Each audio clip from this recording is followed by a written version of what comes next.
Okay, guys, so we're graphing reflections of square root functions here. So again, we see the parent function, y equals the square root of x. I meant to leave that graph up there, but that's okay. So we had 1, 1.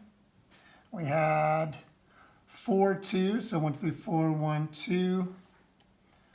Oh, don't forget 0, 0. And then we had 9, 3, which is right here. So we see this curve. It starts out right here.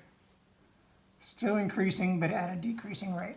So that was y equals the square root of x. So now we come to y equals negative. Now this could be negative anything. Anytime we see a negative, basically this is multiplying this. So think about like when we multiply a negative times a positive, it changes the sign. So the same thing is going to happen here. So our answer is going to be down in the negative values for the y.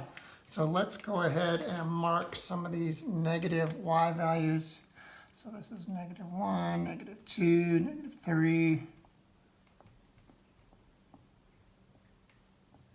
Okay, so just like we had up here, 7, that way our graph matches, so yay us. So you'll be happy to see that I have rigged a contraption to be able to do these problems without trying to hold my camera in the other hand.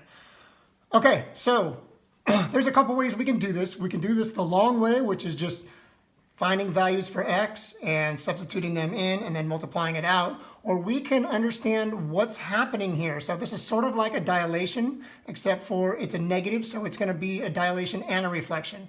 So for these values over here, we're going to choose the same values, 0, 1, 4, and 9 are our x values. So basically, if we know the values of the parent function here, we can just multiply them by negative 2. Each one of these values, if we multiply it by negative 2, it's going to give us the corresponding y value here. So if I multiply this times negative 2, well, anything times 0 is 0, so that's still going to be 0. So times negative 2 here. 1 times negative 2 is negative 2. Okay, 2 times negative 2 is negative 4. And 3 times negative 2 equals negative 6. So we can just plot our points that way. So that's a real easy way to do it. So we'll come here, we got 0, 0.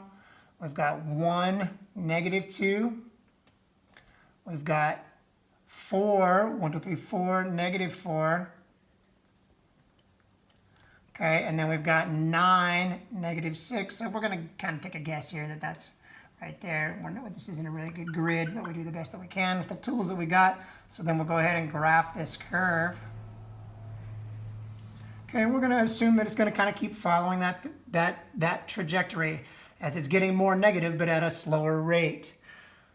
Okay, so that's the fast way, or we could always just plug in values, and if we do that, we'll see that we're going to get the same thing. So we got y equals negative 2 times square root of x.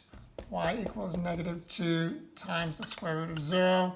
Okay, negative 2 times 0 is 0, so that's 0, 0. We got y equals negative 2 root x. So if we choose positive 1 for that, y equals negative 2 times the square root of 1, which is y equals negative 2 times 1 equals negative 2. That's what we got. You can see that this is going to keep on working. So you can keep plugging in values here, and we could keep going all the way through. I guess we'll do that. Y equals negative 2 root x. Y equals negative 2 times root 4. Okay, well, square root of 4 is just 2, like we know. Negative 2 times 2 equals negative 4. And then this last one, y equals, oh, my cat's about to jump up on the thing. This could get interesting. Root x, y equals negative 2 times root 9. Y equals negative 2 times 3 equals negative 6. So keep in mind that, again, square root of 4 is just 2. So we're just going to evaluate these functions. Okay, so this is the long way. You can see that this got us the same answers as if we know the values of this parent function, if we know what the y values are, if we put in 0, 1, 4, and 9 for x, this is called a transformation. It's a reflection. And it's very easily we can get these coordinates.